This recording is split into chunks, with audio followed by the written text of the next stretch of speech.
रात के करीब 11 बज रहे थे। बारिश जोरों से हो रही थी। जंगल के बीचों बीच बनी वन विभाग की चौकी में आज की ड्यूटी कबीर सिंह की थी। कबीर अभी अभी वन विभाग में लगा था और उसकी ड्यूटी काली घाटी के इस खतरनाक जंगल में लगाई गई थी। कबीर अपने ऑफिस में बैठा काम कर रहा था। तभी उसे बाहर से किसी के चलने की आवाज आई। कबीर तुरंत खिड़की के पास गया और बाहर देखने लगा, लेकिन उसे बाहर कोई भी नजर नहीं आया। कुछ देर तक वह खिड़की से बाहर देखता रहा। बारिश की तेज आवाज और पेड़ों के हिलने के अलावा वहां कुछ भी दिखाई नहीं दे रहा था। कबीर वापस अपनी कुर्सी पर आकर बैठ ही रहा था कि तभी उसे दोबारा वही कदमों की आवाज सुनाई दी। इस बार आवाज चौकी के बिल्कुल पास से आ रही थी। इस बार कदमों की आवाज सुनकर कबीर को लगा कि शायद कोई जंगली जानवर चौकी के आसपास घूम रहा होगा। आखिर काली घाटी का यह जंगल जंगली जानवरों से भरा हुआ था और रात के समय उनका चौकी के आसपास आ जाना कोई बड़ी बात नहीं थी। कबीर ने अपनी कुर्सी से उठकर टेबल के पास रखी टॉर्च उठाई और धीरे धीरे चौकी के बाहर जाने लगा। बाहर बारिश अब भी जोरों से हो रही थी। तेज हवा के कारण पेड़ों की डालियां इधर उधर झूल रही थी और चारों तरफ बारिश और हवा की आवाज के अलावा कुछ सुनाई नहीं दे रहा था। कबीर दरवाजे से बाहर निकला और सीढ़ियां उतरकर चौकी के सामने आ गया। उसने अपनी टॉर्च जलाई और उसकी तेज रोशनी चारों तरफ घुमाने लगा। पहले उसने चौकी के आसपास देखा, फिर पेड़ों की तरफ रोशनी डाली और उसके बाद उस कच्चे रास्ते की तरफ देखने लगा जहां से कुछ देर पहले कदमों की आवाज आई थी, लेकिन वहां कोई नहीं था। ना कोई जानवर दिखाई दे रहा था और न ही कोई इंसान। कबीर ने कुछ पल तक ध्यान से चारों तरफ देखा। उसे समझ नहीं आ रहा था कि आखिर आवाज कहां से आई थी।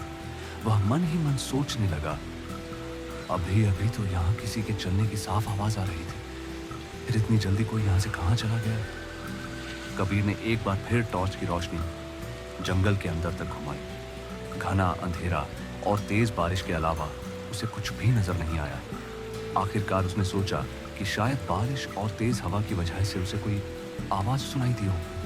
लेकिन जैसे ही वह वापस चौकी की तरफ मुड़ने लगा, उसे अपने पीछे से फिर वही कदमों की आवाज सुनाई। छपाक छपाक।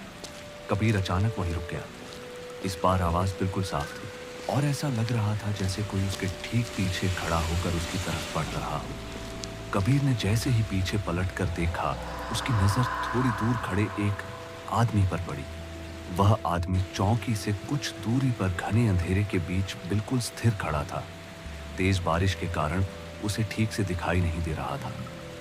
कबीर को सिर्फ एक धुंधली सी इंसानी आकृति नजर आ रही थी जो अंधेरे में चुपचाप खड़ी उसकी तरफ देख रही थी। कबीर कुछ पल के लिए वहीं रुक गया।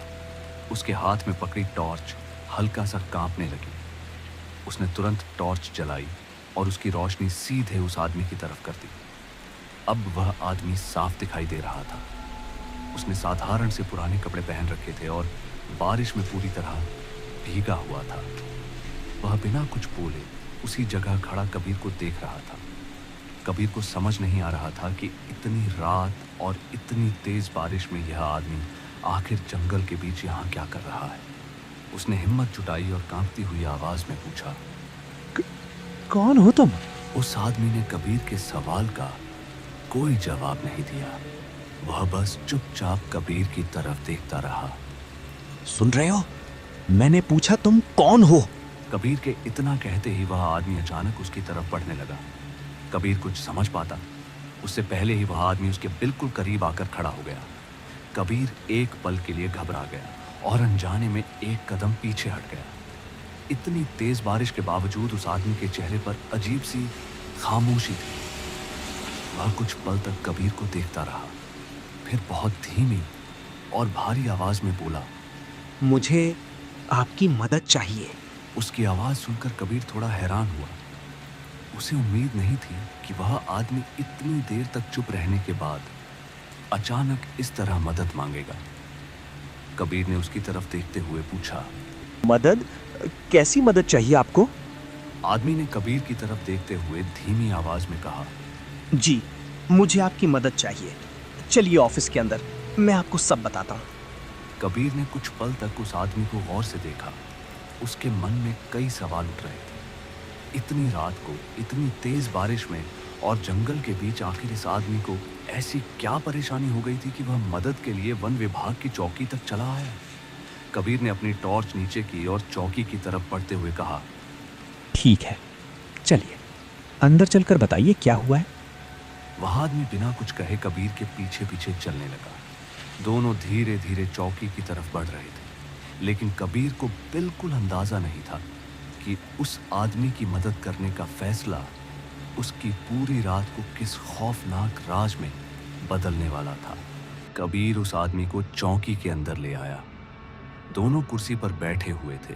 कबीर ने बेहद धीमी आवाज में पूछा, अच्छा बताओ, तुम्हें कैसी मदद चाहिए, क्या हुआ? आदमी कुछ पल चुप रहा, फिर कबीर की तरफ देखने लगा। साहब, मैं इंसान नहीं हूँ, मैं एक आत्मा हूँ।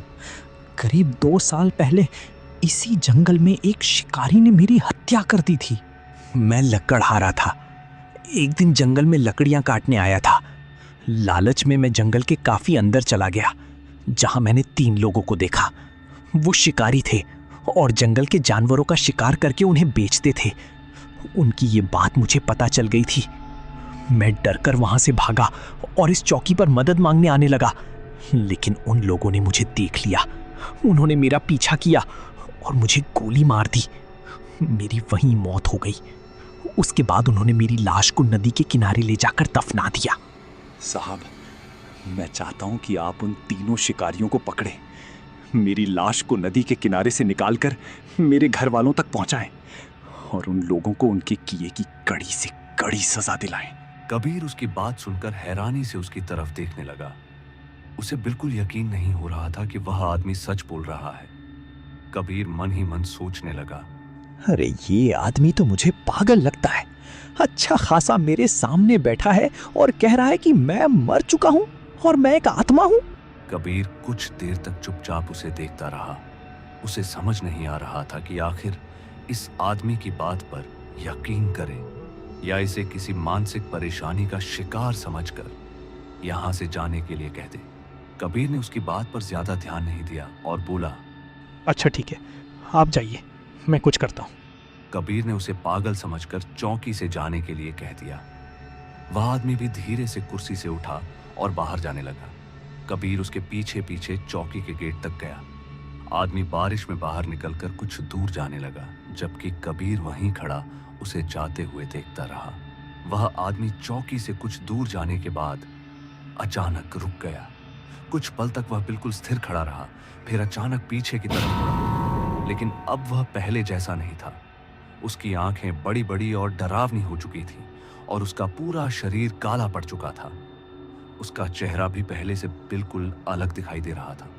यह देखकर कबीर के पैरों तले जमीन खिसक गई। उसकी आंखें डर के मारे खुली रह गई। उसे समझ ही नहीं आ रहा था कि आखिर ये सब क्या हो रहा है और जो आदमी अभी कुछ देर पहले बिल्कुल सामान्य दिखाई दे रहा था, वह अचानक ऐसा कैसे हो गया। वह आदमी अजीब और डरावने अंदाज में कबीर की तरफ देख रहा था। कबीर का डर इतना बढ़ गया कि वह बिना एक पल गंवाए तुरंत चौकी के अंदर भागा और एक तरफ जाकर बैठ गया। अब उसे यकीन हो चुका था कि वह आदमी सच बोल रहा था। वह कोई इंसान नहीं बल्कि एक आत्मा थी। अगली सुबह कबीर ने बिना देर किए अपनी पूरी टीम को चौकी पर बुला लिया। सभी के इकट्ठा होते ही कबीर ने गंभीर आवाज में कहा, सभी लोग मेरी बात ध्यान से सुनो। मुझे कहीं से खबर मिली है कि जंगल के बीच कुछ शिकारी छिपकर जंगली जानवरों का शिकार कर रहे हैं। हमें उन्हें किसी भी हालत में ढूंढकर पकड़ना होगा।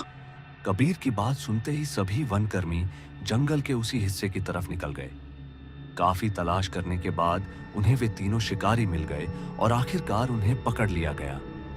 इसके बाद कबीर अपनी टीम के साथ नदी के किनारे पहुंचा, जहां उस आदमी ने अपनी लाश दफन होने की बात बताई थी।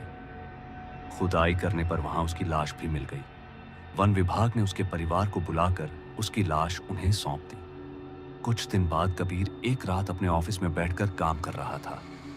उस रात भी बाहर बहुत तेज बारिश हो रही थी। तभी अचानक ऑफिस के अंदर वही आदमी दिखाई दिया। वह कबीर के सामने खड़ा था और उसके दोनों हाथ जुड़े हुए थे, जैसे वह कबीर का धन्यवाद कर रहा हो। कबीर कुछ कह पाता उससे पहले ही वह आदमी धीरे धीरे उसकी आंखों के सामने गायब हो गया। शायद उसकी आत्मा को आखिरकार शांति मिल चुकी थी। अगर आपको यह कहानी अच्छी लगी हो तो वीडियो को लाइक ही करें, चैनल को सब्सक्राइब करें और इस वीडियो को अपने दोस्तों के साथ शेयर जरूर करें।